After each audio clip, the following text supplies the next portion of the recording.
अभिवादन। आज हामी यो U3 university of third as को चाहिँ 206 श्रृङ्खलामा छौँ। यो श्रृङ्खलामा आज हामीले यो कोरोनाको एकदम महामारी भइरहेको छ, धेरै मानिसहरू यसबाट प्रभावित छन्, विभिन्न वर्गका मानिसहरूलाई आफ्नो तरिकाले यसले चाहिँ असर गरेको छ। त्यही अवस्थामा हामीले यस बारेमा अरू यस अगाडि पनि विभिन्न खालका स्वास्थ्य सम्बन्धी छलफलहरू हुँदाखेरि गरिरहेको थियौँ। छलफल चाहिँ केही विषयहरूमा चाहिँ गऱ्यौँ। अस्ति योभन्दा अगाडि चाहिँ मङ्गलबार चाहिँ मानसिक स्वास्थ्यमा पर्ने असरमा चाहिँ यो बारेमा पनि हामीले छलफल गऱ्यौँ। र आज चाहिँ गर्भवती र चाहिँ दुध चाहिँ चुसाउने महिलाहरू, स्तनपान गराउने महिलाहरूको लागि यो कोभिडको कारणले पर्ने असर र यस्तो अवस्थामा उहाँहरूलाई चाहिँ कसरी म्यानेज गर्न सक्नुहुन्छ उहाँहरूले चाहिँ भन्ने बारेमा हामीले डाक्टर लोकबहादुर सेडाई जो भरतपुरमा हुनुहुन्छ, उहाँ चाहिँ सिनियर गाइनेकोलोजिस्ट एन्ड अब्स्टेट्रिसियन पढाउनु पनि हुन्छ। अहिले त चाहिँ पढाउने चाहिँ उहाँ नै हो, प्रोफेसरै हो। चाहिँ अब भाइ हाम्रो चाहिँ मौका भनौँ, हामीसँगै सहपाठी पनि हुने मौका चाहिँ परेको थियो धेरै पहिला, 40 वर्ष हुन लागिसक्यो। तैपनि हाम्रो सम्बन्ध सूत्र कायम रह हुनाले उहाँसँग एप्रोच गऱ्यौँ। उहाँले चाहिँ भन्ने बित्तिकै यो कुरा मानिदिनु भयो। र आज एकदम सान्दर्भिक विषयमा धेरै मानिसहरूलाई, जनसङ्ख्याको चाहिँ 50% त महिला नै हुनुहुन्छ, महिलाहरूमा चाहिँ अब यसले पर्ने असरहरूको बारेमा चाहिँ भन्न चाहिँ आफ्नो प्रेजेन्टेसन राख्दिन अनुरोध गर्दा उहाँले सहजै स्वीकार्नुभयो। धेरै पहिला अघिल्लो चाहिँ आइतबारैतिरै उहाँ तयार भइसक्नु भएको थियो, तर चाहिँ त्यो बेला हाम्रो अरू नै कार्यक्रमहरू चाहिँ पर्या हुनाले नगरेर आज धेरैजनाहरू उपस्थित हुन सक्ने आइतबार चाहिँ प्राय हामीले स्वास्थ्य सम्बन्धी गर्ने भएको हुनाले अनुरोध गरेका थियौँ र त्यही भएर आज राख्यौँ। चाहिँ त्यसो भएर आज हामी यो कार्यक्रम गरिरहेछौँ। र यति भन्दै चाहिँ नि म उहाँले चाहिँ नि गर्नुहुने कार्यक्रममा आज चाहिँ धेरै महिलाहरू पनि आउनु भएको छ भनेर भन्नुभयो। यहाँ हामी देख्दैछौँ। यसबाट लाभान्वित जो हुनुहुन्छ चाहिँ महिलाहरू आफै उपस्थित हुनुहुन्छ, असाध्यै राम्रो। हुनु छैन पुरुषहरू हुनुहुन्छ, उहाँहरू मार्फतबाट चाहिँ यो घरमा यो खबर पुग्नेछ म्यानेज गर्न। आखिर पुरुषको पनि हात भइहाल्छ, महिलाले नै सुन्नुपर्छ। सुन्दा राम्रो, नसुने चाहिँ पुरुषहरूले सुनेर पनि यसबाट लाभान्वित हुन सकिन्छ। यति भन्दै उहाँले चाहिँ हाम्रो अनुरोध स्वीकार गरेर आज चाहिँ आउनुभयो। हामीले उहाँलाई स्वागत गरौँ। यस फोरममा बेला बेलामा हामीले गर्ने कार्यक्रममा उहाँ यस अगाडि पनि उपस्थित भइराख्नु भएको थियो।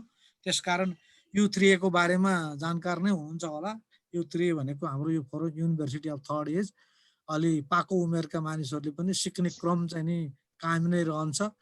त्यसकारण आफैले सिक्ने सिकाउने दुइटै क्रम चाहिँ नि चालु राख्ने भनेर यो कन्सेप्ट हो। यसै अनुसार हामीले खोलेका छौँ र यस अनुसार यत्रो लामो चाहिँ श्रृङ्खला चाहिँ अहिले 206औं श्रृङ्खला भइसक्यो। र यस अगाडि पनि हामीले चाहिँ नि फिजिकल्ली उपस्थित भएर सञ्चालन गर्ने कार्यक्रम गरेका थियौँ। त्यो 16 श्रृङ्खलासम्म चाहिँ नि चलेर बन्द भएको थियो, गर्न सकिएको थिएन। र आज त धेरै रेकर्ड ब्रेक गर्ने गरेर 206औं श्रृङ्खलामा पुगिसक्यौँ। यसको लागि चाहिँ नि सबै सहभागीहरूलाई मैले स्वागत गर्दै आजको कार्यक्रम चाहिँ सञ्चालनको लागि लोकबहादुरजीलाई चाहिँ म डाक्टर साहबलाई चाहिँ अनुरोध गर्छु। र यो प्रेजेन्टेसन चाहिँ नि 35-40 मिनटको उहाँले चाहिँ नि हाम्रो चाहिँ नि मेन स्ट्रक्चर अब उहाँले कसरी लानु चाहनुहुन्छ त्यसरी लाँदा हुन्छ। तर हाम्रो चाहिँ नर्मल स्ट्रक्चर चाहिँ नि 35-40 मिनट चाहिँ प्रेजेन्टेसन गर्ने, त्यसपछि चाहिँ नि प्रश्न उत्तर हुने हो। र म्याक्सिमम हामी चाहिँ 8 बजेसम्म हुन्छौँ।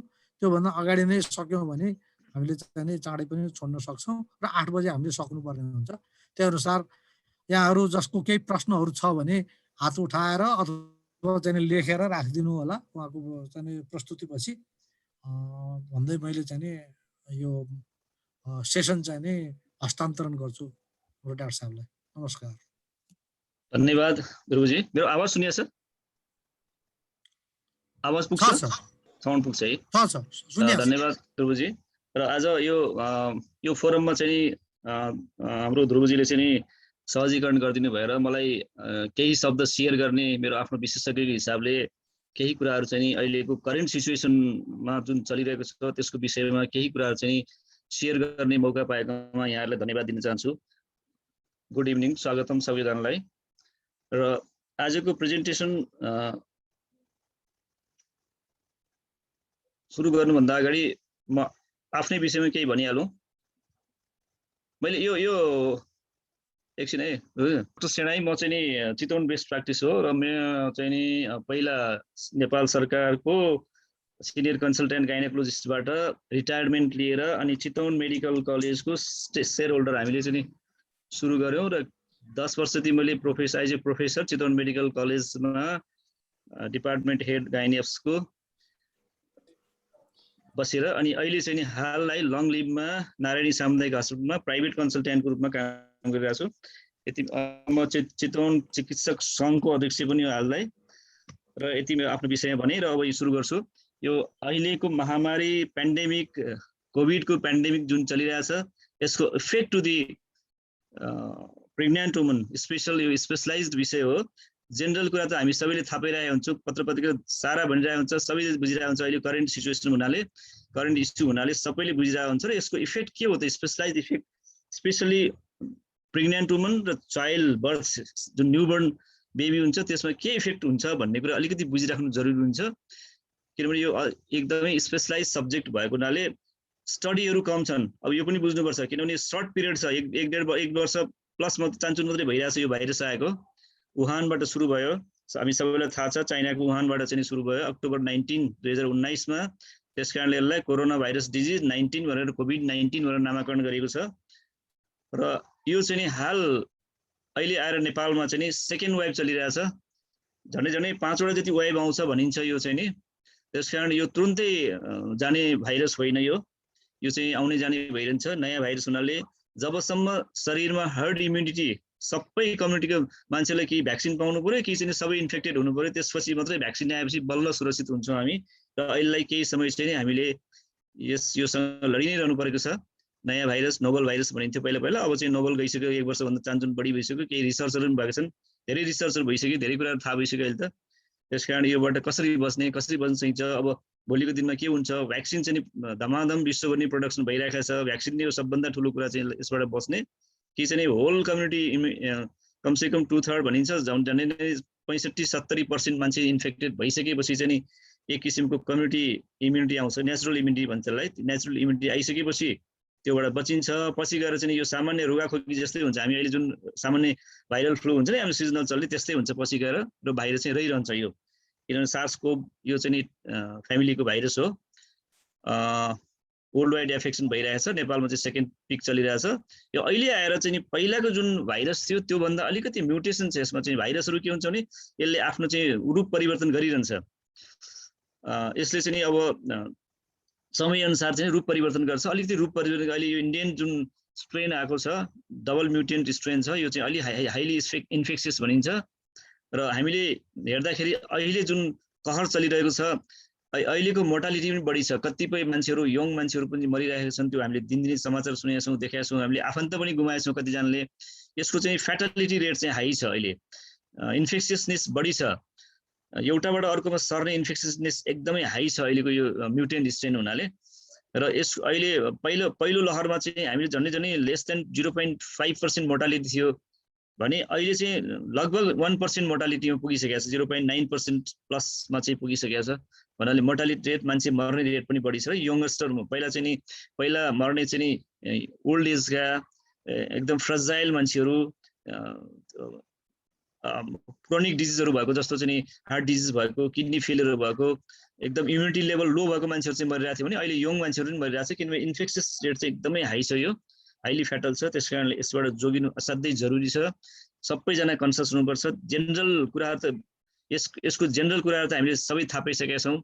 यो कसरी सर्छ, यो चाहिँ रेस्पिरेटरी रेट, मेन चाहिँ नि रेस्पिरेटरी सिस्टमको भाइरस हो यो। त्यस कारणले नाक मुखबाट प्रवेश गर्छ र यो चाहिँ हाम्रो चाहिँ लङ्स रेस्पिरेटरी सिस्टममा चाहिँ एफेक्ट गर्छ। हुन चाहिँ अहिले रिसेन्ट कुरा चाहिँ नि के भने यो चाहिँ रेस्पिरेटरी सिस्टममा मात्रै होइन, यसको चाहिँ इफेक्ट अरू सिस्टममा पनि छ भनेर भनिएको छ। त्यस कारणले अहिले आएर लक्षण पनि फरक छ। पहिलाको हाम्रो लक्षण चाहिँ नि घाँटी दुख्ने, रुगा लाग्ने, छाती दुख्ने, यस्तै ज्वरो आउने मात्रै भइरहेको थियो भने अहिले आएर चाहिँ नि डायरिया पनि हुने, अनि छालामा चाहिँ नि डाबरहरू पनि देखिने विभिन्न एक्स्ट्रा उहरू पनि आएछ। स्मेल नाकबाट जाने हुनाले स्मेल चाहिँ नि जान्छ यसको, त्यसकारण अरू सिस्टममा पनि इफेक्ट गर्छ भनेर चाहिँ नि नयाँ स्टडी पनि आइसकेको छ। लङ टर्म पनि इफेक्ट हुन्छ भन्ने पनि आइसकेको छ अहिले चाहिँ नि। हुन त लङ टर्म इफेक्ट चाहिँ नि थापै 1 वर्षमा कति नै स्टडी हुन्छ र तै पनि यसको चाहिँ लङ टर्म इफेक्ट पनि हुन्छ है भनेर चाहिँ अहिले वार्न गरिरहेको छ WHO को जुन CDC भन्छ, यिनीहरूको रिसर्च आर्टिकलहरू आइरहेछ। यसले चाहिँ लङ टर्म भोलि गएर अब कोभिडबाट कुनै मान्छे चाहिँ सिरियस भयो, आइसियुमा गयो, लामो समयसम्म अक्सिजन दिनु पर्यो, त्यस कारणले अनि भेन्टिलेटरमा गयो, त्यस्तो मान्छेहरू रिकभर भइसकेपछि पनि त्यसको इफेक्ट पछि 6 महिनापछि पनि मोर्टालिटी हुने चान्सेस चाहिँ हाई हुन्छ। यो चाहिँ हेल्थ डिटोरेट हुन्छ, खासै नर्मल हेल्थ चाहिँ डिगेन गर्न गाह्रो हुन्छ, उसको मेन्टल हेल्थ, फिजिकल हेल्थ अनि अरू समस्याहरू चाहिँ आइरहन्छ भन्ने चाहिँ नि नयाँ स्टडीबाट आएको छ। त्यस कारणले जोगिनु, prevention is better than cure, prevention नै हो यसको, हामी बस्नै पर्छ। त्यस कारणले लकडाउन उचित छ। हामी जति घरभित्र बसेका छौँ एकदमै राम्रो उपाय, किन प्रिभेन्सन नै सबभन्दा ठुलो कुरा हो। भइसकेपछि भन्न सकिन्न, नोबडी नोज भोलि के इफेक्ट हुन्छ भन्ने, कसलाई यो महामारीमा लैजान्छ ठेगानै हुन। त्यस कारणले बस्नुपर्छ। अहिलेसम्म जति पनि इम्प्याक्ट छ स्टडीहरू छ। अनि प्रेग्नेन्सी सिचुएसन चाहिँ अलिकति हाम्रो इम्युनिटी लेभल चाहिँ कम हुने बेला हो। जो महिला चाहिँ प्रेग्नेन्सी हुन्छ, नर्मल नन प्रेग्नेन्ट महिलाहरू भन्दा चाहिँ प्रेग्नेन्सी बेलामा चाहिँ इम्युनिटी लेभल चाहिँ अलिकति दबिएको हुन्छ। त्यसले गर्दाखेरि त्यो बेलामा यदि भाइरस पस्यो शरीरमा भने चाहिँ नि त्यसको इफेक्ट चाहिँ नि सिभियरनेसमा जाने चान्सेस बढी हुन्छ। त्यसकारण महिलाहरूलाई जोगाउन असाध्यै जरुरी छ। जो चाहिँ नि प्रेग्नेन्सी जसले चाहिँ प्लान गर्नुभएको छ, जो चाहिँ अलरेडी प्रेग्नेन्ट हुन्छ अथवा ब्रेस्ट फिडिङ मदर, यो चाहिँ भल्नरेबल ग्रुप हो। यो ग्रुपमा चाहिँ यदि भाइरस लाग्यो भने सिभिरिटी, आइसियुमा जब बस्ने चान्सेस, अक्सिजनको डिमान्ड बढी हुन्छ, भेन्टिलेटरमा बढ्ने चान्स बढी हुन्छ, फ्याटालिटी हुने बढ्ने चान्स हुन्छ। त्यस कारणले महिलाहरूलाई चाहिँ अहिले चाहिँ असाध्यै जोगाउनुपर्छ। यो बेलामा चाहिँ घरबाट निस्किनु हुन्न, अरू मान्छेहरूसँग बाहिर मान्छेसँग कन्ट्याक्ट गर्नुहुन्न, भर्चुअल कामहरू गर्नुपर्छ, अनलाइन कामहरू गर्नुपर्ने हुन्छ, मिटिङहरू धेरै गर्नु हुँदैन। त्यस कारणले अर्को चाहिँ नि अनि भ्याक्सिनको कुरा आछ। प्रेग्नेन्सीले भ्याक्सिन लिने कि नलिने त हैन, भ्याक्सिन चलिरहेछ। भ्याक्सिन नै हो एउटा उपाय जसले चाहिँ हामीलाई भोलि बचाउँछ। या त भाइरसबाट बच्नु पर्यो, बच्न गाह्रो हुन्छ किनभने कम्युनिटी ट्रान्समिसन हुने बित्तिकै असाध्यै गाह्रो हुन्छ बच्नलाई, किन भाइरस यति चाहिँ हाइली इन्फेक्सियस भएको हुनाले बच्न गाह्रो हुन्छ। त्यसको लागि चाहिँ भ्याक्सिन चाहिन्छ। अब गर्भवतीलाई भ्याक्सिन दिने कि नदिने त, किनभने हरेक चिज कुनै पनि औषधि अथवा भ्याक्सिन हेर्नु भनेदेखि गर्भवतीलाई सावधान भनेर लेखिएको हुन्छ। कुनै पनि औषधि हरेक चिजहरू चाहिँ गर्भवती बेलामा सावधान गर्नुपर्ने हुन्छ, किनभने गर्भवती not only mother, there is a foetus, growing foetus हैन। त्यो आमाको पेटमा जुन बच्चा आउँछ त्यो चाहिँ नि बन्ने क्रममा हामी अर्गानोजेनेसिस पिरियड हुन्छ, त्यो बेलामा कुनै पनि औषधि, कुनै पनि बाहिरी इन्सल्टबाट बचाउनु पर्छ। यदि अलिकति पनि नराम्रो इन्सल्ट त्यति बेला पर्यो, जस्तो हामी एक्सरे गर्छौँ अथवा चाहिँ नि हामीले महिलाहरूले त्यति बेला ज्वरो आयो अथवा कुनै पनि किसिमको क्रोनिक डिजिजहरू छ भने त्यो पेटमा भएको बच्चाको अर्गानोजेनेसिसमा समस्या हुन्छ अनि त्यसमा केही नराम्रो लक्षणहरू देखिन्छन्, बच्चाको ग्रोथमा समस्या हुन्छ। त्यसकारण त्यस्तो बच्चाहरूलाई बचाउनुपर्छ। भ्याक्सिन दिने कि नदिने भन्ने एउटा ठुलो कन्सर्न छ अहिले। सुरुमा चाहिँ भ्याक्सिन दिनु हुँदैन महिलाहरूलाई भन्ने थियो प्रेग्नेन्टहरूलाई, तर अहिले जब भ्याक्सिन निस्के धमाधम भ्याक्सिनको बारेमा हामीले केही जानकारी लिइसक्यौँ अनि स्टडीहरू हुन थाल्यो। स्टडी नहुन्जेल त के हुन्छ थाहै छैन हैन। महिला त बचाउँछ ठिक छ, बच्चालाई के गर्ने त, पेटको बच्चालाई समस्या हुन्छ कि हुँदैन त भ्याक्सिन दिएर, यो चाहिँ ठुलो कन्सर्न भयो। र केही स्पेसलाइज स्टेट त अहिले पनि ठुलो स्केलमा चाहिँ भइसकेको छैन। प्रेग्नेन्सीलाई मात्रै चाहिँ नि भ्याक्सिन दिएर चाहिँ जसको इफेक्टहरू हेरेको छैन, तर पनि जति स्टडीभित्र परेको छ vaccine should be given, vaccine must be given to a pregnant woman भनेर भनेको छ अहिले चाहिँ। पहिला सुरुमा चाहिँ भ्याक्सिन कसियसली दिनुपर्छ अथवा भ्याक्सिन नदिने भन्ने थियो, तर हेर्नुहोस् इन्फेक्सियसनेस हेरेर यदि गर्भवती महिलालाई कोरोना भाइरस लाग्यो भने the chances of severity is very very high. ICU चाहिन्छ, भेन्टिलेटरमा जाने चान्सेस हुन्छ, मोर्टालिटी हुने चान्सेस हुन्छ, किनभने इम्युनिटी लेभल लो हुन्छ त्यस्तो बेलामा। कुनै पनि किसिमको बाहिरी इन्सल्टले चाहिँ त्यसलाई नराम्रो इफेक्ट गर्छ। त्यस कारणले भ्याक्सिन मस्ट बी गिभन। अब अहिले जुन हामीले जुन भ्याक्सिन पाइरहेछौँ, जस्तो हामीले कोभिसिल्ड भनौँ, इन्डियन भ्याक्सिन नै हामीले म्याक्सिमम पाएको, त्यसमा चाहिँ यो फ्लू टेक्नोलोजी, फ्लूको जुन भ्याक्सिन छ त्यही टेक्नोलोजीबाट बनेको हुनाले त्यसले डिएनएमा कुनै पनि चेन्जेस ल्याउँदैन भन्ने स्टडी आइसकेको छ। त्यस्तै जुन अमेरिकन साइडतिर चलेको छ, यो फाइजर कम्पनीहरूले बनाएको भ्याक्सिन चाहिँ एमआरएनए टेक्नोलोजीबाट बनेको भ्याक्सिन हो भन्ने छ। त्यस कारणले त्यसले चाहिँ डिएनए चेन्जेस कुनै पनि किसिमको खराबी गर्नको लागि, जस्तो पेटभित्र बच्चा छ त्यो चाहिँ ग्रो हुनु पर्यो, एउटा सेल अर्को सेल डेभलप हुँदै जान्छ नि त। बच्चा सानो चाहिँ नि सिंगल सेलबाट सुरु गर्ने नि त, हाफ सेलबाट सुरु हुने नि त बच्चा भने त। Maternal half, foetal half cell हुन्छ, त्यसमा हाफ क्रोमोजोमबाट चाहिँ सिंगल क्रोमोजोम बन्छ, एउटा सेल बन्छ। त्यो सेल चाहिँ डबलिङ चौबलिङ हुँदै हुँदै एक्सपोनेन्शियल ग्रोथ हुँदै ठुलो एउटा विकसित मानव बन्ने हो। त्यस कारण त्यस्तो बेलामा के हुन्छ भने सेल डिभिजन एकदम फास्ट हुन्छ बच्चा बन्ने क्रममा। त्यो बेलामा भनेको डिएनए चाहिँ म्युटेसन, मल्टिप्लिकेसन हुने हो। त्यसमा यदि डिएनएमा कुनै पनि किसिमको इन्सल्ट भयो, बाहिरी इन्सल्ट जस्तो रेडिएसन भयो, एक्सरे भयो, अथवा भाइरल इन्फेक्सन भयो, या चाहिँ ज्वरो आउने भयो, कुनै पनि रोगहरू पस्यो महिलामा, अथवा अरू किसिमको इन्सल्टहरू भयो भने अनि ग्रोइङ फिटसलाई इफेक्ट हुन्छ र नराम्रो किसिमको बन्न थाल्छ, जन्मजात खराबीहरू हुन थाल्छन् बच्चामा चाहिँ त्यस्तो किसिमको खराबी हुनाले त्यो बेलामा डिएनएमा कुनै पनि किसिमको इन्सल्ट हुँदैन, किनभने डिएनए ब्रेकडाउन हुने हो, डिएनए चाहिँ बढ्ने हो हैन, सेल डिभिजन हुनको लागि। त्यस कारणले यो जुन भ्याक्सिन, जुन टेक्नोलोजी भ्याक्सिन बनेको छ त्यसले डिएनएमा कुनै पनि इफेक्ट हुँदैन भनेर प्रुभ भइसक्यो हुनाले वान मस्ट गेट भ्याक्सिन। अहिले चाहिँ नि अब गर्भवतीलाई भ्याक्सिन नदिने भन्ने चाहिँ गइसक्यो। अब चाहिँ भ्याक्सिन दिनुपर्छ, किनभने एउटा इम्युनिटी लेभल लो हुन्छ। यदि भाइरस पस्यो भने चाहिँ त्यो भाइरसको इफेक्ट चाहिँ नराम्रो हुन्छ। एउटा नर्मल सर्वसाधारण भन्दा गर्भवतीलाई चाहिँ ठुलो इफेक्ट हुन्छ। त्यस कारणले उसलाई प्रोटेक्सन गर्न जरुरी छ। साथसाथै यसको चाहिँ ड्युअल प्रोटेक्सन हुन्छ भनेको के भनेदेखि आमा पनि जोगियो, आमामा पनि इम्युनिटी आयो भाइ भ्याक्सिन दिएपछि, अनि त्यो इम्युनिटी चाहिँ बच्चामा पनि जान्छ भन्छ। न्यूबर्न बेबी जुन छ, नयाँ बनेको बच्चा, त्यसमा पनि जान्छ र बच्चालाई पनि प्रोटेक्सन हुन्छ। So vaccine must be given भन्ने छ अहिले चाहिँ अहिलेको रिसेन्ट रिजल्ट।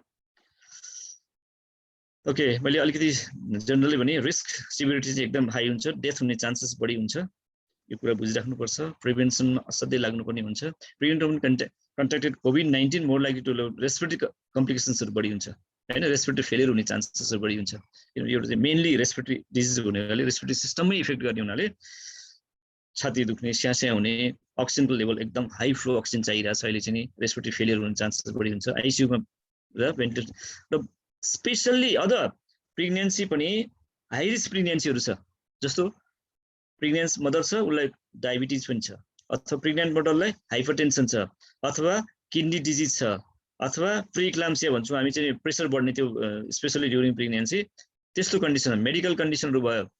अरू म्याटर्नल एज, उमेर भएको महिलाहरू, जस्तो अब 35-40 वर्षमा चाहिँ नि बच्चा जन्माउनु पर्यो, खास भन्यो भने 40 वर्ष अगाडि चाहिँ अथवा 35 वर्ष अगाडि चाहिँ बच्चा पाइसक्नुपर्छ।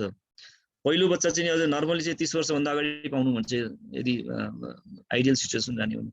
म्याटर्नल एज भएको महिलाहरूमा चाहिँ अरू रिस्क फ्याक्टरहरू बढ्दै जान्छ, त्यसलाई पनि चाहिँ कम्प्लिकेसन हुने चान्सेस बढी हुन्छ।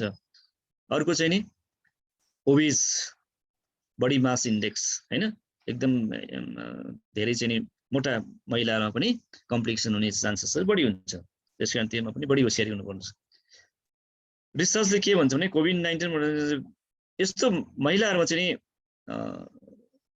जुन गर्भवती महिलामा कोभिड इन्फेक्सन आयो त्यस्तोमा चाहिँ नि प्रिम्याचुर बर्थहरू हुन्छ, बेलै नपुगिकन जब बच्चा जन्मिने। 38 हप्ता 37 हप्ता कम्प्लिट नहुँदै, हामी हप्ताको हिसाबमा चाहिँ गर्छौँ, 37 हप्ता भएपछि टर्म प्रेग्नेन्सी भनिन्छ।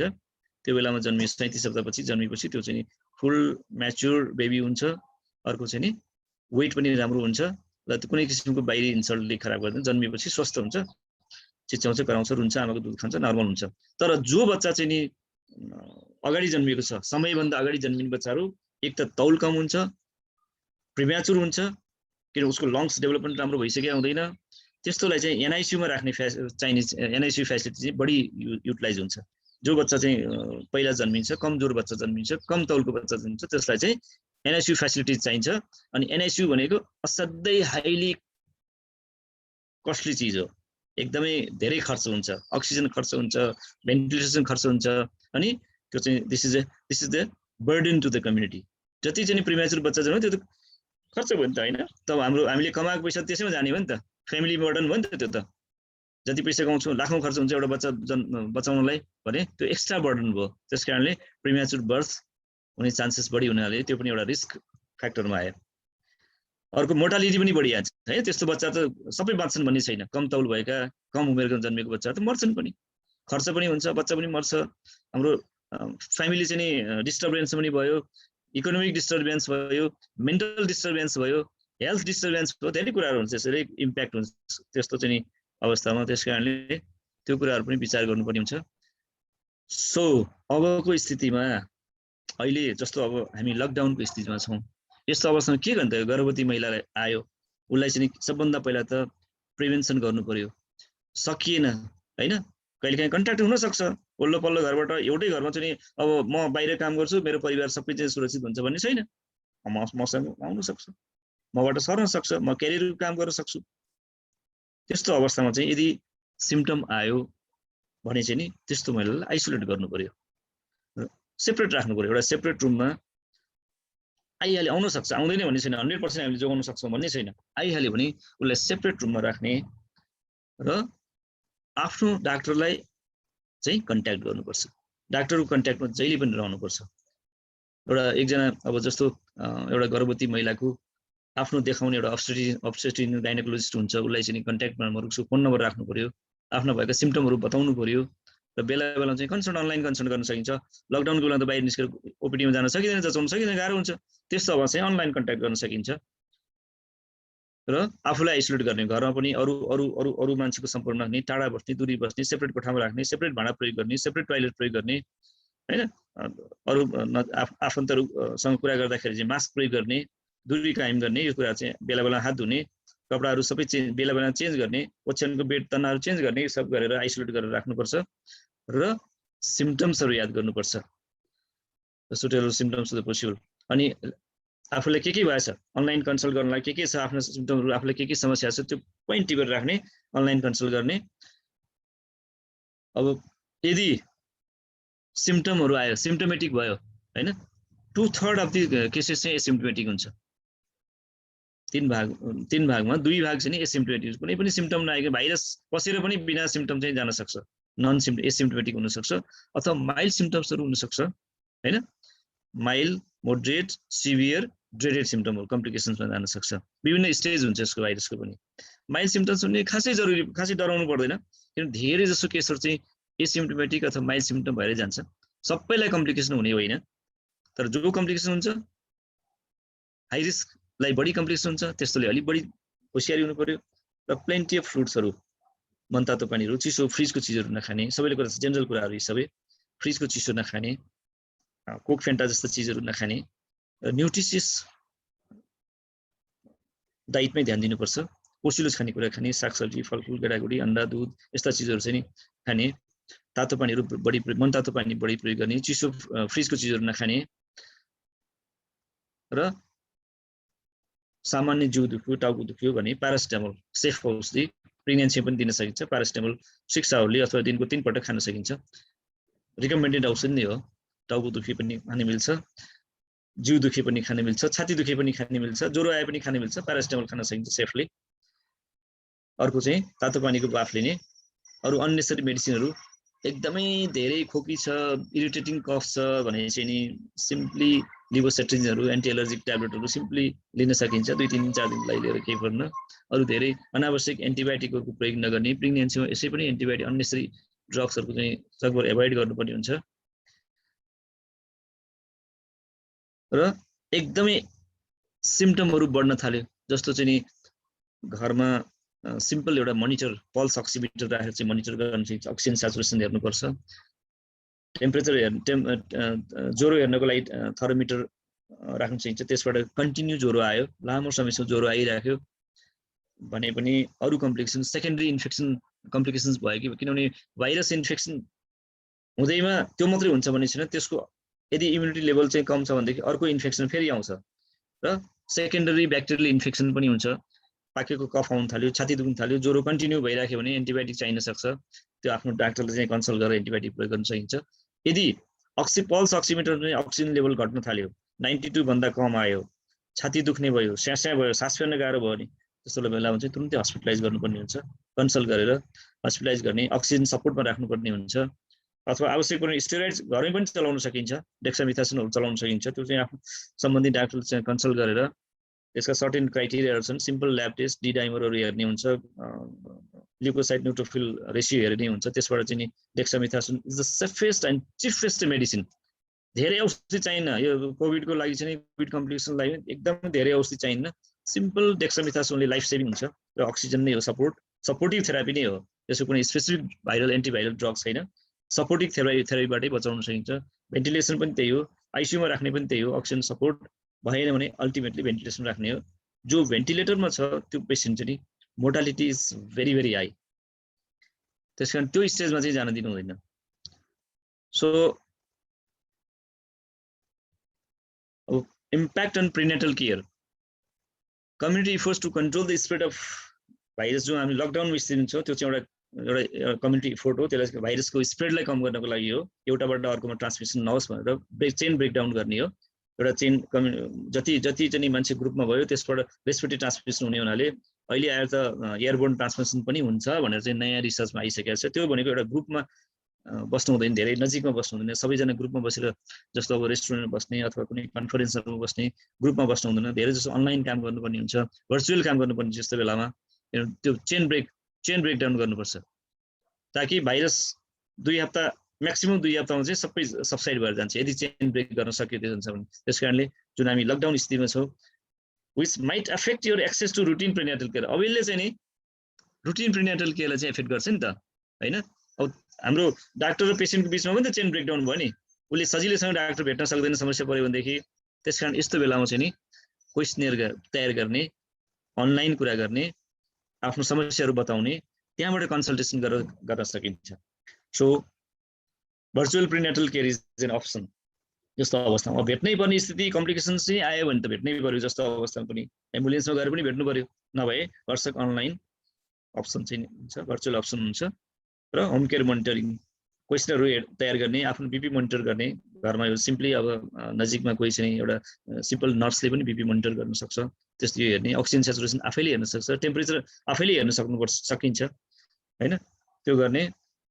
The patient with high risk condition during pregnancy, virtual is the option and consult with your labor and delivery recommendations. Healthy clients at the end of the pregnancy, जस्तो अब हेल्दी छ, asymptomatic छ अथवा symptom mild सिम्पटमहरू छ भने चाहिँ नि normal delivery हुन सक्छ, युजुअल प्रोसेसमा जान सक्छ डेलिभरी। त्यस्तो अवस्थामा चाहिँ डेलिभरी कहाँ गर्ने, कसरी गर्ने, आफ्नो अब्स्टेट्रिसियनसँग सल्लाह गर्नु पर्यो, सेफ ठाउँमा चाहिँ डेलिभरी कन्डक्ट गर्नु पर्यो, किनभने त्यहाँ पनि बाहिर निस्किसकेपछि हस्पिटलमा पनि फेरि कोभिड कन्ट्याक्ट हुने डर हुन्छ। त्यस्तो बेलामा कसरी सेफ्टी राख्ने, सेफ एउटा चाहिँ लेबर रुमलाई चाहिँ लेबर रुमको सेफ्टीको विचार गर्नुपर्छ। त्यहाँ भिडभाड गर्नु हुँदैन, चाहे त्यो पेसेन्ट होस् अथवा भिजिटर होस्, धेरै भिडभाडमा गर्नु हुँदैन। त्यहाँ चाहिँ छुट्टै किसिमको प्रिकसन मेथडहरू हुन्छ, त्यसमा ध्यान दिनुपर्छ। र जसले सेड्युल छ लेबर इन्डक्सन अथवा चाहिँ सिजरियन सेक्सन गर्नुपर्ने छ भने चाहिँ उसको 24 देखि 48 घण्टा अगाडि चाहिँ स्क्रिन गरिसक्नुपर्छ, एटलिस्ट 72 आवर्स भन्छौँ आजकल चाहिँ 3 दिन, किनभने एकचोटि कोभिड टेस्ट गरेपछि 3 दिनभन्दा बढी काम लाग्दैन। त्यस कारणले 24 देखि 48 घण्टा अगाडि चाहिँ रिपोर्ट आइसक्नुपर्छ कोभिड नेगेटिभ छ भन्ने कुरो। अब पोजिटिभ छ भने पनि उसलाई चाहिँ सेड्युललाई चाहिँ रिसेड्युल गर्नुपर्ने हुन्छ, अलिकति केही समय पछाडि सार्नुपर्ने हुन्छ, अथवा इमर्जेन्सी छ भने त अब त्यसमा कसरी केही लाग्दैन, लेबर पेन नै सुरु भइसकेको छ, उसलाई कोभिड छ भने त जसरी पनि गर्नु पर्यो। त्यस्तो अवस्था नभएदेखि रिसेड्युलिङ गर्ने, कोभिड टेस्ट गर्ने। अनि त्यस्तै जो मान्छेले केयरटेकर हुन्छ, जो चाहिँ बिरामीसँग जाने हुन्छ, उसले पनि चाहिँ स्क्रिन गरेर ऊ पनि नेगेटिभ हुनुपर्छ अथवा एसिम्प्टोमेटिक हुनु पर्यो, किनभने केयरटेकर अब साथै चाहिँ अर्को मान्छे गएको छ उसलाई कोभिड लागेको छ भने त फेरि समस्या हुन्छ, त्यस कारण ऊ पनि सेफ हुनु पर्यो। त्यस्तै हस्पिटलमा चाहिँ limit the flow of patient and visitors and fine and restrictions, hospital आफ्नो रेस्ट्रिक्सनहरू हुन्छ त्यसलाई पालना गरिदिनु पर्यो। एन्ड बच्चा जन्मिएपछि फेस मास्क सबभन्दा ठुलो कन्सर्न चाहिँ बच्चालाई कोभिडबाट बचाउनु पर्छ। आमा कोभिड लागेको छ भने बच्चालाई चाहिँ कोभिडबाट बचाउनु पर्ने हुन्छ। Respiratory route during breast feeding is high risk. त्यस्तो अवस्थामा चाहिँ नि जहिले पनि फेस मास्क लगाएर मात्रै ब्रेस्ट फिडिङ गराउनुपर्छ। Breast feeding is not contraindicated, खुवाउनु हुँदैन भन्ने छैन, खुवाउनै पर्छ, किनभने breast is the best to a newborn. जन्मिएको बच्चालाई आमाको दुध नै बेस्ट चिज हो, संसारमा त्योभन्दा बेस्ट कुरा केही पनि छैन। कुनै पनि अवस्थामा चाहे त्यो हेड्सै लागेको आमा नहोस् किन नहोस्, ब्रेस्टबाट छुटाउनु जरुरी छैन। Option is formula feeding, but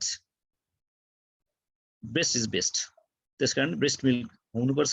त्यसको लागि चाहिँ हामी क्रिब भन्छौँ, त्यो बच्चाको कोक्रो छ त्यो चाहिँ एटलिस्ट 2 मिटर टाढा राख्नुपर्छ। केयरटेकरले विचार गर्नुपर्ने हुन्छ। दुध खुवाउने बेला मास्क लगाइदिने, आमालाई डबल मास्क लगाउने, दुध खुवाउने, दुध खाइसकेपछि सेपरेट क्रिबमा राखिदिने। अथवा यदि आमालाई सिरियस कन्डिसन छ, आमा आइसियुमा छ भने त्यहाँ दुध खुवाउन मिल्दैन, आमा भेन्टिलेटरमा छ त्यहाँ दुध खुवाउन मिल्दैन, त्यसलाई केही समय चाहिँ टेम्पोरली सेपरेट गर्नुपर्ने हुन्छ बच्चालाई आमाबाट, र फर्मुला फिडिङमा जानुपर्ने हुन्छ, आवश्यक पर्छ। Otherwise breast is not contraindicated. Postmortem guidance. Postmortem care after child birth is an ongoing process and health care providers about virtual visitors. अब यस्तो बेला चाहिँ बच्चा जन्मिने बित्तिकै सबै कुरा सकियो भन्ने हुँदैन। 6 हप्ताको जुन हामी पिरियड दिन्छौँ after child birth, postmortem period भनिन्छ, त्यो पनि त्यत्तिकै रिस्की पिरियड हो। त्यो बेलामा पनि अनेकौं कम्प्लिकेसन हुन्छ, प्रेसर बढ्न सक्छ, ब्लिडिङहरू हुन सक्छ, ब्रेस्ट कम्प्लिकेसनहरू हुन सक्छ, अन्य कम्प्लिकेसनहरू हुन्छ। त्यस कारणले त्यो बेलामा त्यत्तिकै बेला बेलामा चाहिँ फलोअप भिजिटहरू गरिराख्नुपर्ने हुन्छ 6 हप्तासम्म। 6 हप्तापछि बल्ल त्यो नर्मल वुमेनमा परिणत हुने भयो। नभए pregnancy and childbirth after 6 weeks after 42 दिनको जुन पिरियड हुन्छ बच्चा जन्मिसकेपछि, त्यसको फलोअप पनि त्यत्तिकै जरुरी हुन्छ। त्यसकारण त्यस्तो फलोअप सकियो भने ओपिडी भिजिट गर्ने, सकिन अब यही स्थिति रह्यो भने चाहिँ भर्चुअली भिजिट गरेर पनि सल्लाह लिइराख्नु पर्ने हुन्छ। During this stressful time might have more anxiety, हैन, एङ्जाइटीहरू एकदम बढी हुन्छ। हेल्थ अफ द फ्यामिली, त्यसको मेन्टल हेल्थको विषयमा पनि गर्नुपर्ने हुन्छ, किनभने मान्छे चाहिँ नि सबै घरभित्र बसेका छन्, इकोनोमिक आर्थिक रूपमा चाहिँ मान्छे जर्जर भइराखेको हुन्छ, हैन। त्यसमाथि pregnancy, complications, hospitalization, health of the mother, health of the baby, सबले गर्दा मेन्टल स्ट्याटस पनि डिस्टर्बेन्स हुन्छ to the mother and family members. त्यसको बेलामा pay attention to mental health. एङ्जाइटीहरू बढी हुने, डिप्रेसनहरू बढी हुने, मुड स्विङ्स, महिलाको चाहिँ पोस्टमार्टम चाहिँ मुड स्विङ्सहरू हुने, डिप्रेसनमा जाने चान्सेस बढी हुन्छ। त्यस्तोमा हेल्थ केयर प्रोभाइडर्ससँग कन्ट्याक्ट गर्ने, मेन्टल हेल्थ कन्सल्टेसन गर्नु पनि आवश्यक पर्न सक्छ। सो रिसर्चले के भन्छ भनेदेखि breast milk is not likely to spread coronavirus to baby. Breast milk खुवाएर भाइरस सर्दैन, ब्रेस्ट मिल्कबाट सर्दैन, तर रेस्पिरेटरी रुटबाट सर्न सक्छ। त्यसको लागि चाहिँ नि पे एटेन्सन, मास्क प्रयोग गर्ने, डिस्टेन्स मेन्टेन गर्ने, ह्यान्ड हाइजिनलाई ध्यान दिने, सेनिटाइज युज गर्ने, यही नै हो सबभन्दा ठुलो हतियार। तर भर्टिकल ट्रान्समिसन इज पोसिबल, तर बट मिनिमल। जुन आमाको सालबाट आमा पेटमा हुँदाखेरि भाइरस चाहिँ कोभिड भाइरस चाहिँ बच्चामा जाने चान्स चाहिँ छ, भेटिएको छ, एकदमै कम छ, तर छ। त्यसलाई त केही पनि गर्न सकिँदैन, किनभने द्याट इज भर्टिकल ट्रान्समिसन, आमाबाट बच्चामा जाने भर्टिकल ट्रान्समिसन। त्यसको लागि बच्चा जन्मिएको 2 दिनभित्रमा थाहा हुन्छ। न्याजोफ्यारिन्जियल स्वाबबाट लिन सकिन्छ, अथवा किन रुट चाहिँ यही हो मेन रुट। अर्को चाहिँ नि अम्बिलिकस रुटबाट सर्न सक्छ। अम्बिलिकस रुटबाट सरेको छ भने न्याजोफ्यारिन्क्सबाट आउँदैन, पिसिआर टेस्ट ब्लडबाट गर्नुपर्ने हुन्छ, अथवा एम्नियोटिक फ्लुइडबाट गर्नुपर्ने हुन्छ। पिसिआर टेस्टको पत्ता लाग्छ।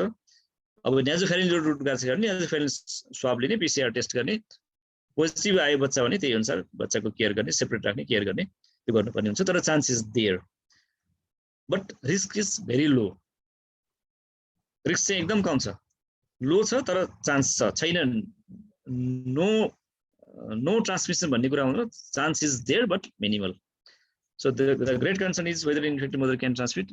मैले भने जस्तै ब्रेस्ट फिडिङ ड्रपलेटबाट चाहिँ चान्स सार्ने चान्स बढी हुन्छ। त्यसको लागि होसियार हुनु पर्यो, ब्रेस्ट फिडिङमा एकदम होसियार हुनुपर्छ, ब्रेस्ट फिडिङ गराउनुपर्छ। तर डबल मास्क प्रयोग गरेर बच्चालाई सेपरेट राखेर क्रिबलाई चाहिँ सेफ 2 मिटर टाढा राखेर अरू केयरटेकरले याद गर्नुपर्ने हुन्छ so needs to protect the baby from contracting COVID with measures of SMS and take proper precautions or express some milk दूध चुसाउने अथवा निकालेर चाहिँ खुवाउने त्यो सबै बेलामा चाहिँ होशियारी हुनुपर्छ प्रिकसन लिनुपर्ने हुन्छ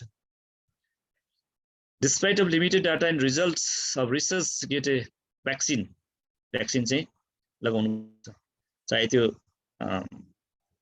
planned pregnancy होस् planning to pregnant or pregnancy any stage of pregnancy or breastfeeding mother सबैले भ्याक्सिन लगाउनु जरुरी छ इट हैज मैले अघि भनेँ इट हैज ड्युअल प्रोटेक्सन आमालाई पनि प्रोटेक्सन हुन्छ बच्चालाई पनि प्रोटेक्सन हुन्छ किनभने आइजीएम जुन बन्छ त्यो चाहिँ नि प्लासेन्टा हुँदै बच्चामा जान्छ जुन इम्युनिटी आमाले जुन भ्याक्सिन लगाएर इम्युनिटी गेन गर्छ त्यो इम्युनिटी चाहिँ नि भाए प्लासेन्टा भाए अम्बिलिकल कर्ड चाहिँ नि बच्चामा जाने हुनाले ड्युअल प्रोटेक्सन बच्चालाई पनि प्रोटेक्सन हुनाले vaccine is the must so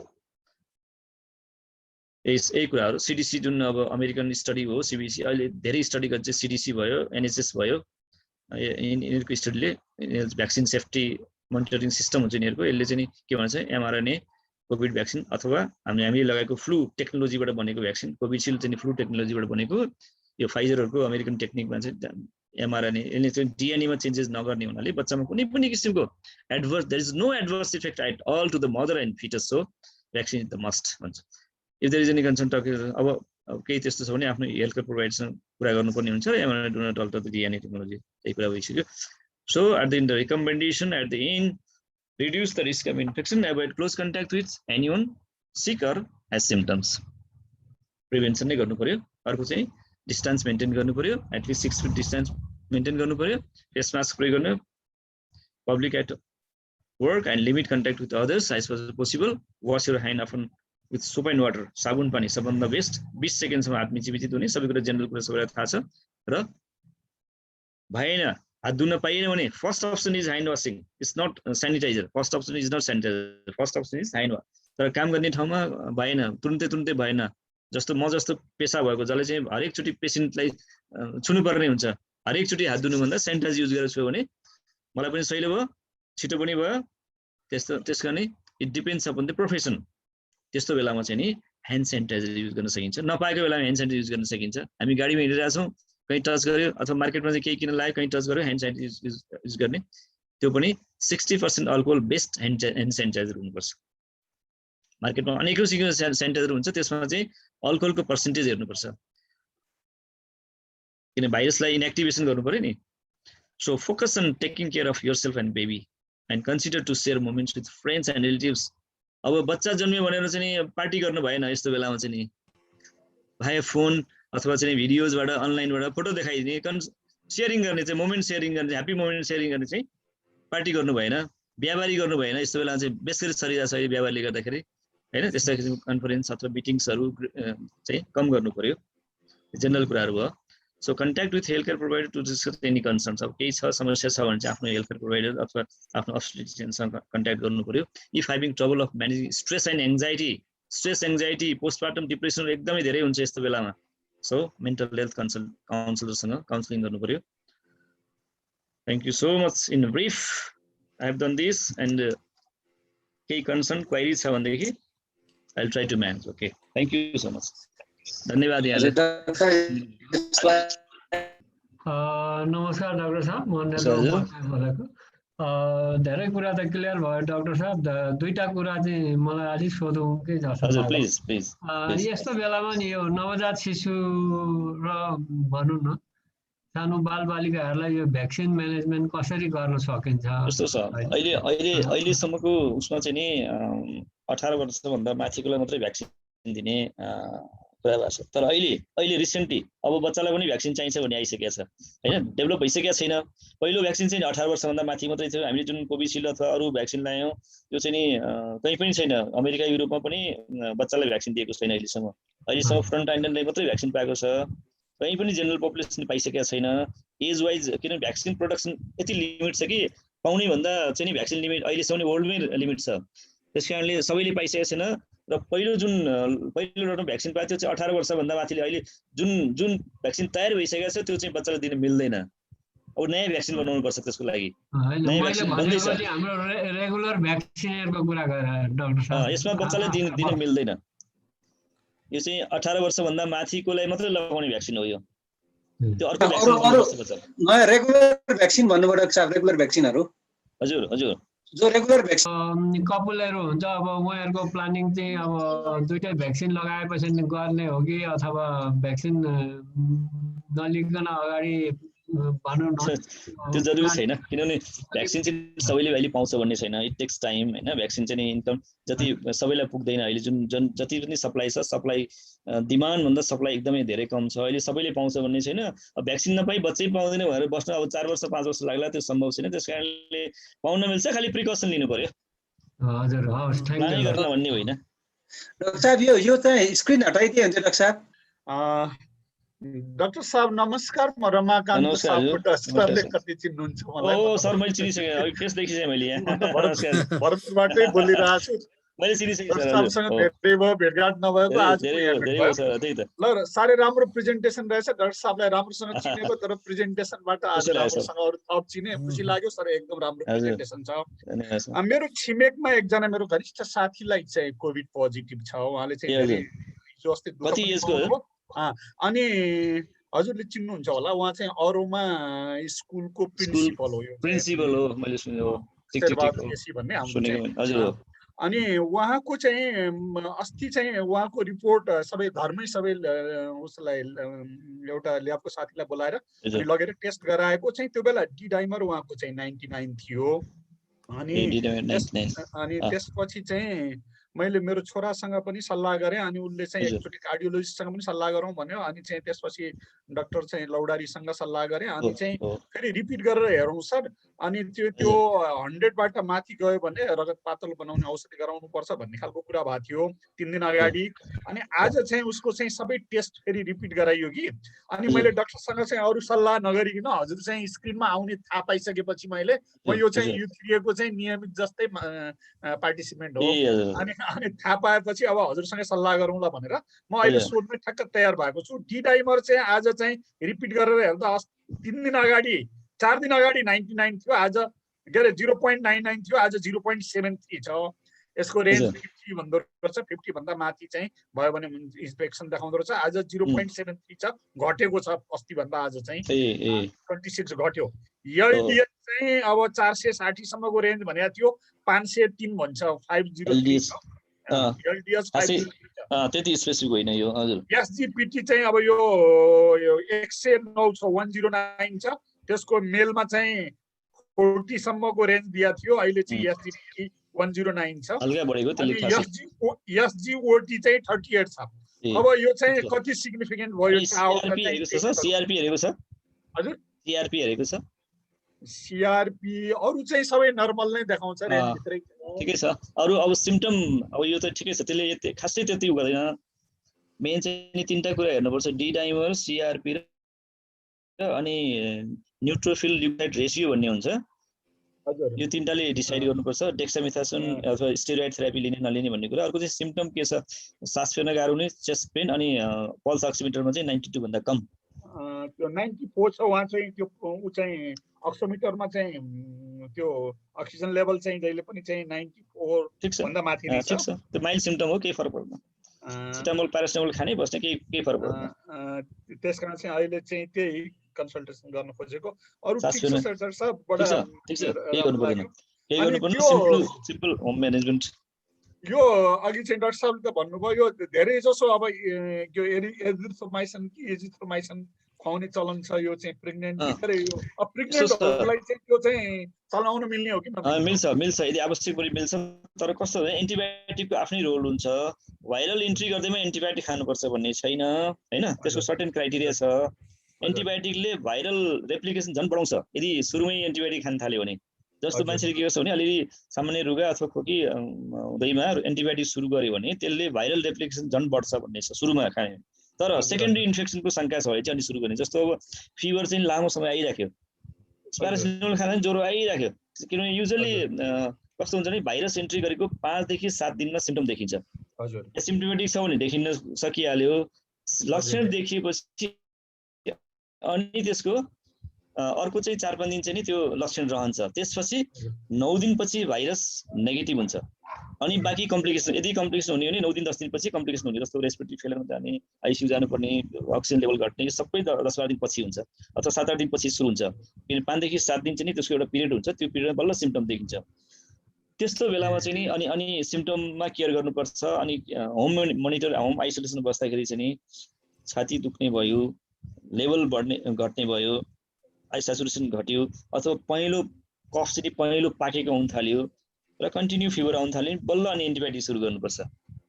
secondary infection, bacterial इन्फेक्सनलाई control गर्नलाई, भाइरसलाई होइन, भाइरसलाई केही पनि गर्दैन, भाइरसलाई झन् उल्टो बढ्छ एन्टिबायोटिक दियो भने त। त्यसले सुरुमै एन्टिबायोटिक, जस्तो रुगा लाग्यो भने एन्टिबायोटिक खानुहुन्न भन्ने छ नि सुरुमै, त्यसले भाइरल रेप्लिकेसन झन् बढ्छ, भाइरुलेन्ट हुन्छ झन् बढी चाहिँ। त्यस कारणले एन्टिबायोटिक सुरुमा प्रयोग गर्ने। एन्टिबायोटिक आफ्नै क्राइटेरिया छ।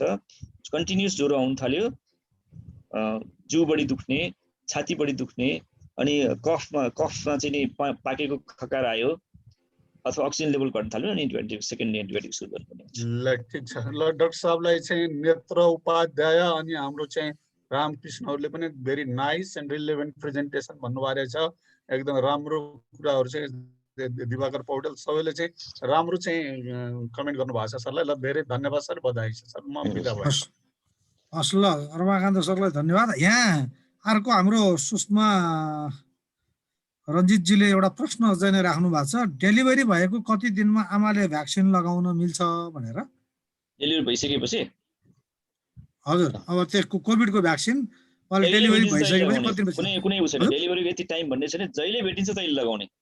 चाहे त्यो प्लान प्रेग्नेन्सी होस्, प्रेग्नेन्सीमा अब म चाहिँ प्रेग्नेन्सी प्लान गर्छु भन्ने लगाउनु मिल्यो, ड्युरिङ प्रेग्नेन्सी पनि लगाउनु मिल्यो, बर्थ चाइल्ड बर्थ तुरुन्तै पाउने बित्तिकै भ्याक्सिन लगाउनु मिल्छ, जहिले पनि लगाउनु मिल्छ।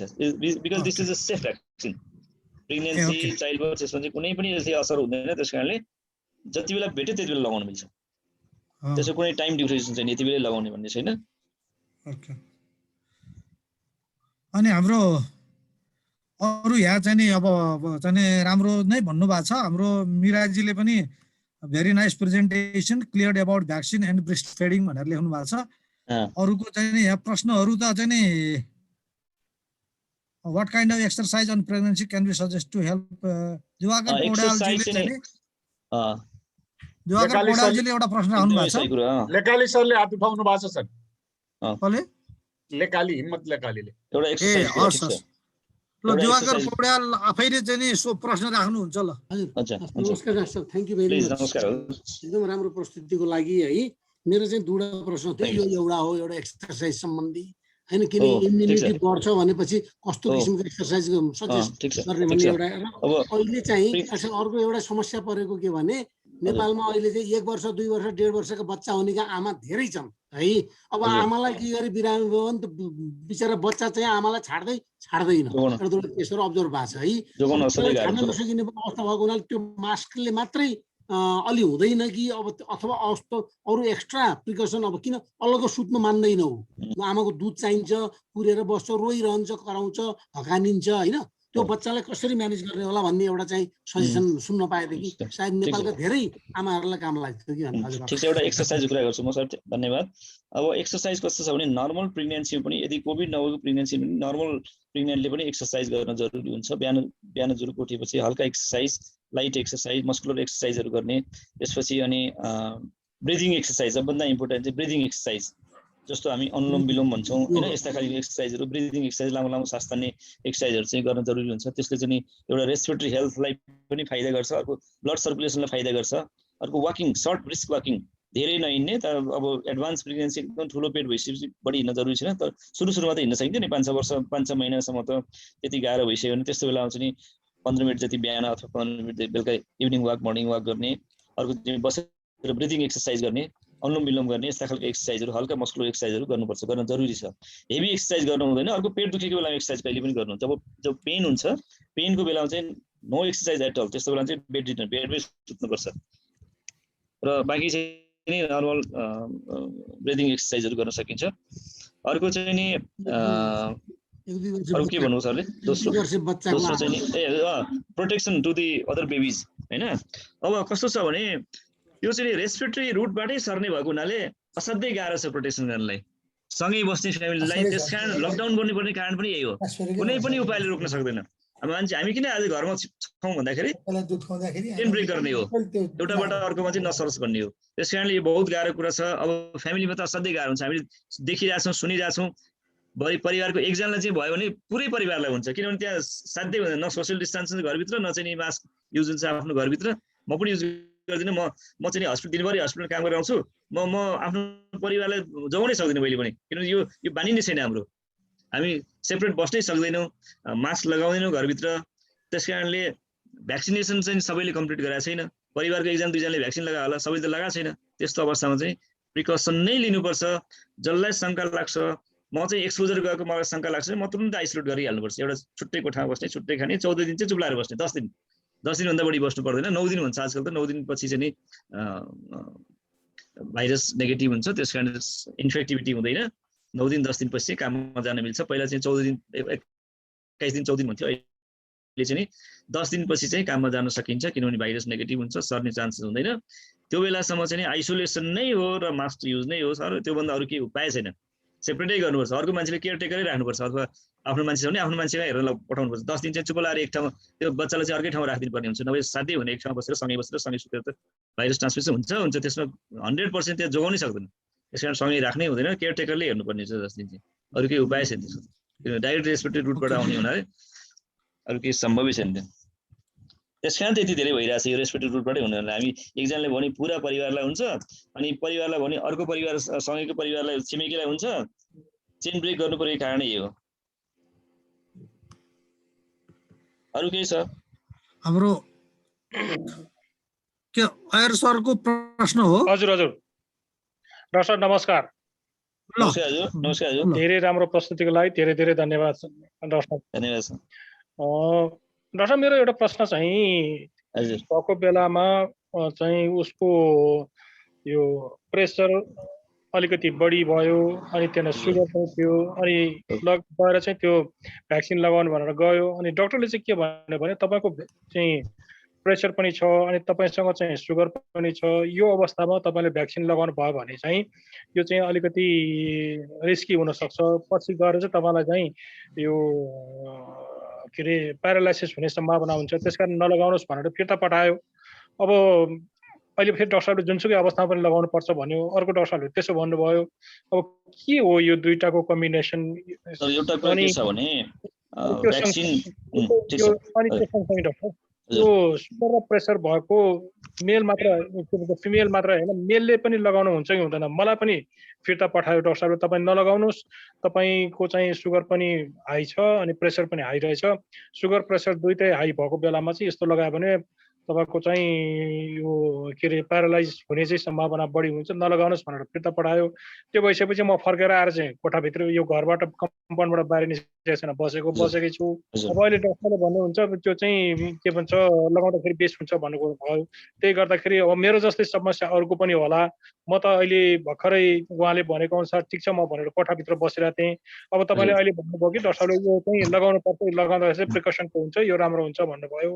अब म के गरौँ, लगाउँ कि नलगाउँ? एउटा कुरा के छ भने सरलाई ठिक एकदमै राम्रो कन्सर्न, यस्ता कन्सर्न धेरै हुन्छ, त्यो कन्फ्युजन क्लियर गर्नुपर्ने हुन्छ।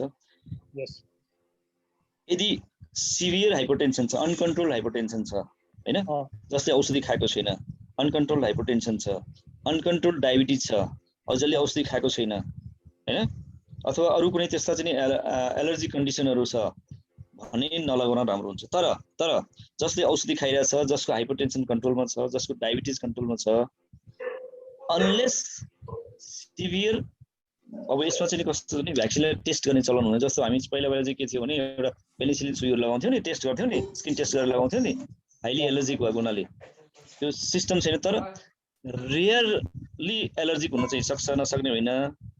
नभएदेखि अहिलेसम्म मलाई जानकारी भयो अनुसारै, म फेरि स्टडीमा जाउँला केही छैन, सबै स्टडीबाट प्रुभ भएको छु। अनकन्ट्रोल डायबिटिज र अनकन्ट्रोल हाइपरटेन्सन अथवा अन्य त्यस्तो छैन भनेदेखि भ्याक्सिन लगाउन मिल्छ सर। भ्याक्सिनको त्यस्तो ठुलो कन्ट्राइन्डिकेसन छैन।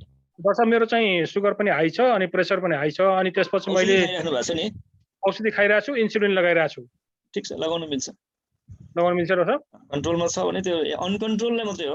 अनकन्ट्रोल डायबिटिज अथवा अनकन्ट्रोल हाइपरटेन्सन छ भने छैन, फ्लक्चुएसन अनकन्ट्रोल भन्ने कुरा छैन, तर केही मात्रामा बढी छ, लगाउन मिल्छ। त्यस्तो मिल्छ, त्यस्तोमा कन्ट्राइन्डिकेसन छैन। Thank you doctor, thank you. हजुर ल अयर सर चाहिँ प्रश्न राखौँ।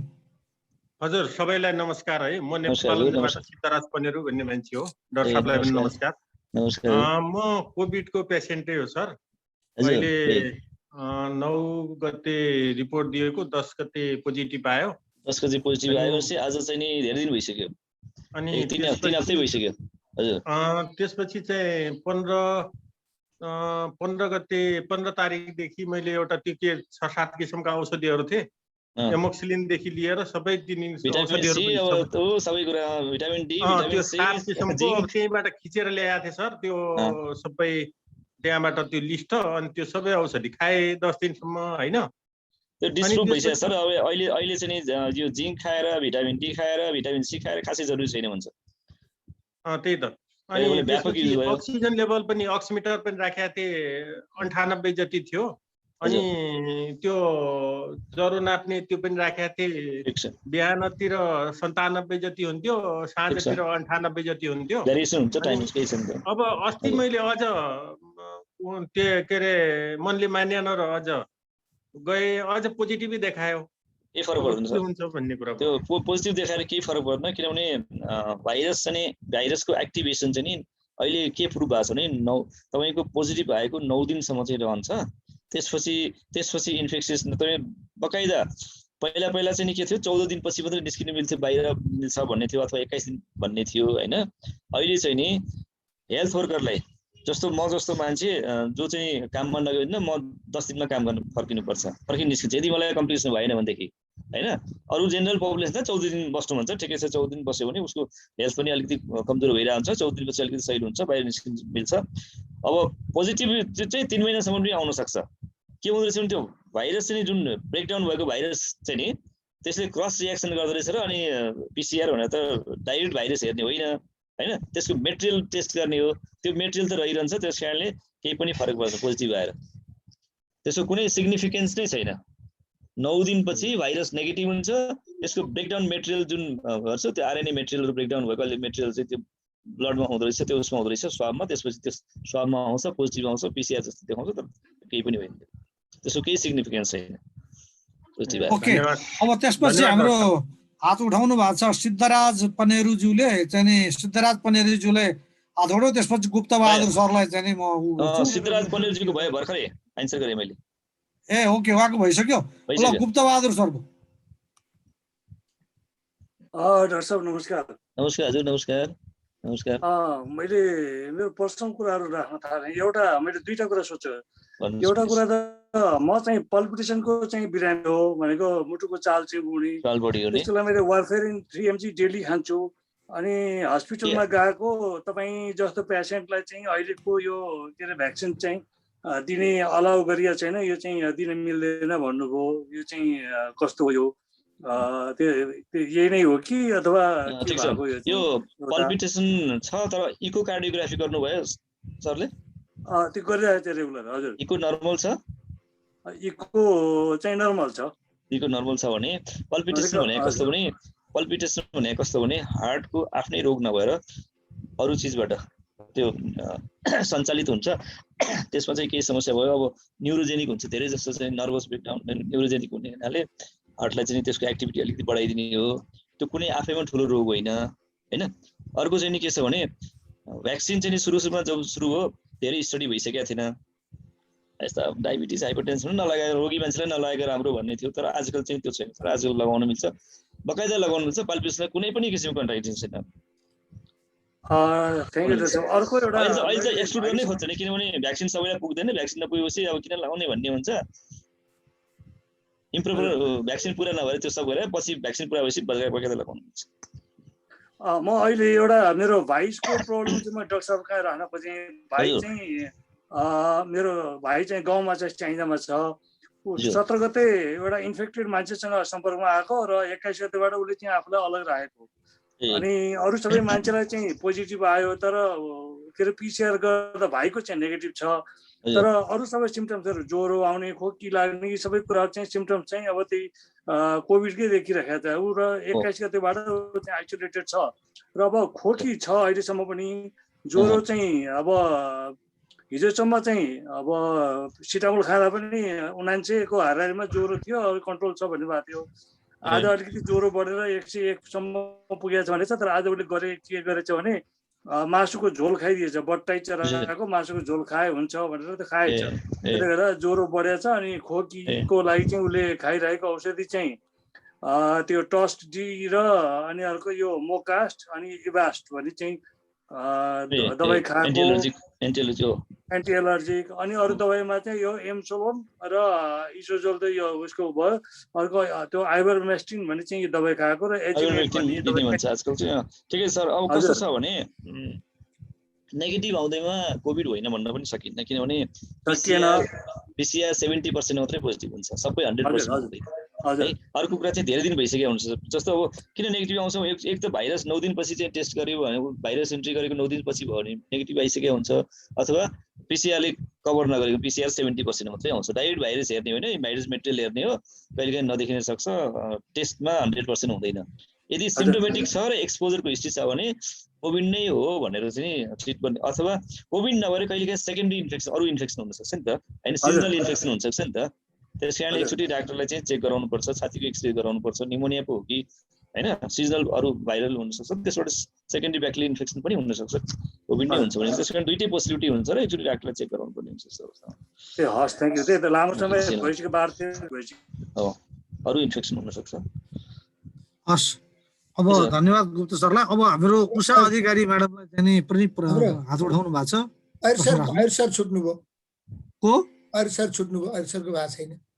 कृष्णबहादुर आयर सर हुनुहुन्छ राजु भक्त प्रधान अङ्गनी हुनुहुन्छ एकजना अनि ए ल ल हुन्छ आयर सरको अघि गर्नु भएको सिद्धराज सरले हो ल हैन उषा अधिकारी म्याडमले राख्नुस् अनि त्यसपछि आयर सरलाई सर नमस्कार नमस्कार नमस्कार मलाई चाहिँ सोध्न मन लागेको कुरा के भने डाक्टर साहब हजुर अब हामीले पहिले खोप लगाएनौँ होइन अहिले यो चाइनिज खोप जुन आएको छ गोलीचालीको भाषामा चाइनिज खोप भनिन्छ त्यो खोप चाहिँ 59 भन्दा माथिकोलाई नलगाउनु भन्ने कुरा सुनिएको यो सत्य हो सर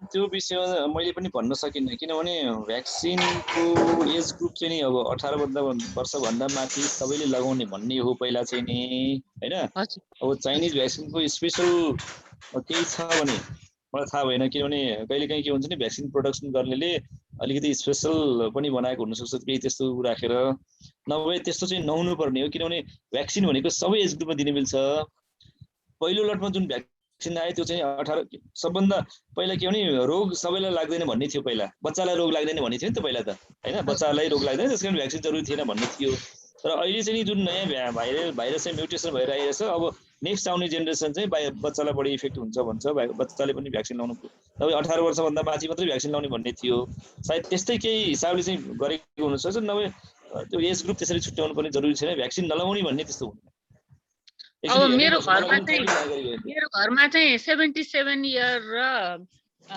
65 दुईजना हुनुहुन्छ हैन गन प्रोटेक्सन गर्नुपर्ने त्यस्तो मान्छेलाई झन् अब त्यो चाइनिज भ्याक्सिन मात्रै अहिले उपलब्ध छ हैन त्यो पनि अब अहिले सेकेन्ड मात्रै लगाइरहेछ फर्स्ट डोजको कहिले पालो आउँछ थाहा छैन त्यसको चाहिँ स्टडी हामीले पनि हेर्नुपर्ने हुन्छ हुँदैन भनेर हजुरलाई सोधे मैले ए मलाई पनि थाहा छ मैले चाहिँ त्यो स्टडी हेर्नुपर्छ मैले पनि ठ्याक्कै भन्न सक्दिनँ म नयाँ आएको हुनाले मैले त्यसको विषयमा भ्याक्सिन त्यो छुट्टै चाइनिज भ्याक्सिनको विषयमा छुट्टै हेरेको छैन तर जुन अहिले चाहिँ नि ओल्डमा प्रचलित छ इन्डियन भ्याक्सिन भनौँ अथवा युकेतिर चल्ने अथवा अमेरिकातिर चल्नेमा चाहिँ त्यस्तो एज ग्रुप चाहिँ नि त्यो ओल्ड एजलाई झन् लगाउनुपर्छ झन् प्रोटेक्सन गर्नुपर्छ भन्ने छ खास हो इन्डियनमा सुने हो डाक्टर साहब इन्डियनमा चाहिँ लाउनुपर्छ भन्ने सुने हो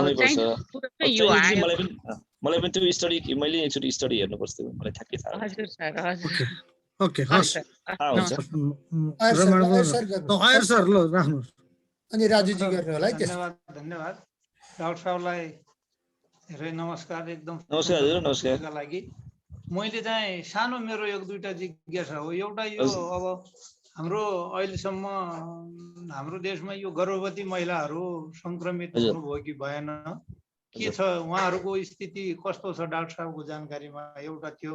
अर्को कुरो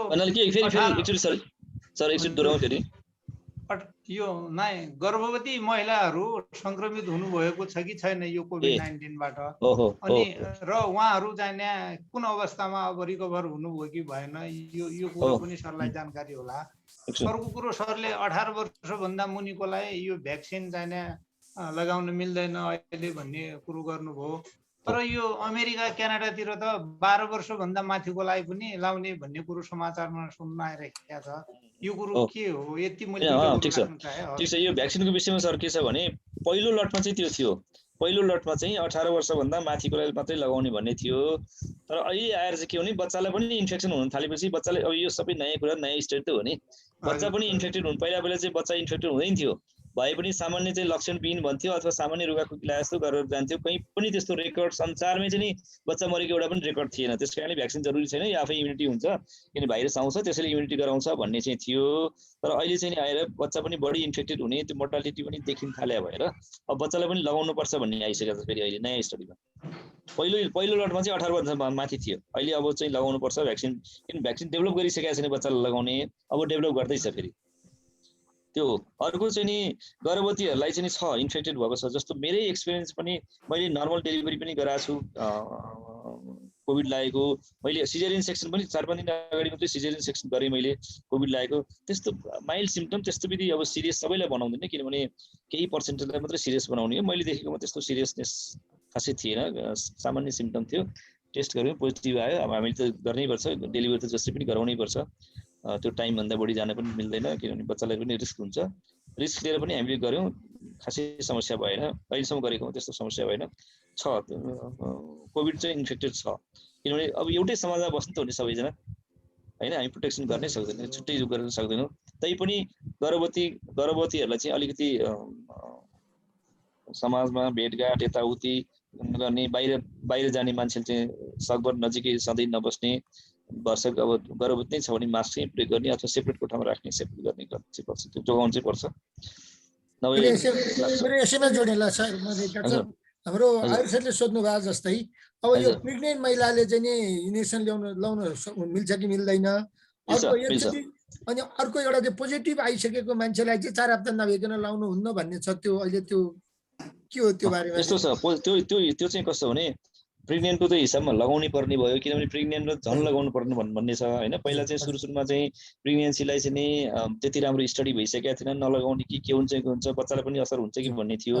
जब स्टडी आइसक्यो, स्टडीबाट प्रुभ भइसक्यो अब केही पनि खराब गरेन, त्यसले ड्युअल प्रोटेक्सन गर्छ भनेको आमालाई पनि प्रोटेक्सन हुन्छ, जन्मिने बच्चालाई पनि प्रोटेक्सन हुनाले भ्याक्सिन चाहिँ सकभर लगाउनु पर्छ भन्ने छ गर्भवती महिलाले एउटा। अर्को चाहिँ नि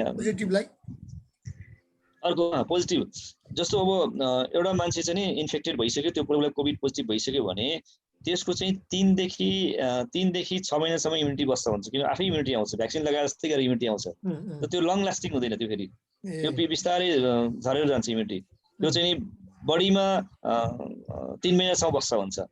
त्यस कारणले कोभिड पोजिटिभ भइसकेपछि कोभिडमा पिसिआर पोजिटिभ देखिएपछि 3 महिनापछि भ्याक्सिन लाउनुहुन्छ, 3 महिना भन्दा यता जरुरी छैन, 90 डेज भन्छ। अनि अस्ति हाम्रो सागर राज भण्डारीजीले चाहिँ 4 हप्ता पछि लाउँ कि भन्नुभएको थियो। मलाई यस्तो छ, उसको सिम्पटम सके एउटा चाहिँ पिसिआर पोजिटिभ कुरा हुन्छ, अर्को चाहिँ नि सिम्पटम सकिएपछि बडीमा 4 हप्तादेखि 6 हप्तासम्म लक्षण बस्छ, इम्युनिटी बस्छ। त्यसकारण 4 देखि 6 हप्तापछि लगाएको छ, तर बेस्ट चाहिँ नि 3 महिनापछि लगाए केही फरक पर्दैन, बेस्ट। ल अब राजुजी के राख्नुहोस्। नमस्कार सर है। नमस्कार हजुर, सबैलाई नमस्कार। नमस्कार। मेरो चाहिँ खासै के हो भने अब म जागिर छोडिराखेँ, 55 वर्ष भयो है हजुर, अनि प्रेसरको त्यो एउटा औषधि खाइराखेको थिएँ। अब मसँग त्यो अक्सिमिटर पनि छैन, केही छैन, अब यो अक्सिजन भनेर बजारमा हल्ला छ, अनि आफैले कसरी महसुस हुन्छ कि आफूलाई अक्सिजन? यस्तो छ, अक्सिमिटर ठुलो कुरा होइन, ठुलो मेसिन होइन, सानो मेसिन हो, जम्मा 1800-2000 पाइन्छ, मेडिकलमा जहाँ पनि पाइन्छ, अहिले 600 पाइन्छ, त्यो लिनुभयो हुन्छ। एकदम सिम्पल, बुढी औँलामा यस्तो लगाउने हो, 1 मिनट लगाएपछि त्यसले रेकर्ड दिन्छ, एकदमै सजिलो उपाय हो त्यो होइन। अर्को चाहिँ अब छैन, पाएन भने तपाईँले के गर्नुपर्ने ब्रिदिङ एक्सर्साइज चाहिँ गर्नुपर्छ है। यदि शङ्का लाग्यो भने मलाई चाहिँ पोजिटिभ आयो कि अथवा कोभिड आयो कि, कोभिड टेस्टै सबैले गर्छन् भन्ने छैन, कहिलेकाहीँ चाहिँ एक्सपोजरबाट शङ्का पनि हुनसक्छ। त्यस्तो बेला चाहिँ ब्रिदिङ एक्सर्साइज लङ्सकै यो श्वास प्रश्वासमै हुने हुनाले श्वास प्रश्वासै एक्सर्साइज गर्नुपर्छ। लङ्सको एक्सर्साइज चाहिँ बसेर गर्ने, अर्को चाहिँ घोप्टी गरेर गर्ने हुन्छ, प्रोनिङ भन्छ आजकल चाहिँ। प्रोनिङमा चाहिँ अक्सिजन पनि कम कन्जम्सन हुन्छ, अर्को चाहिँ नि अक्सिजन लेभल चाहिँ नि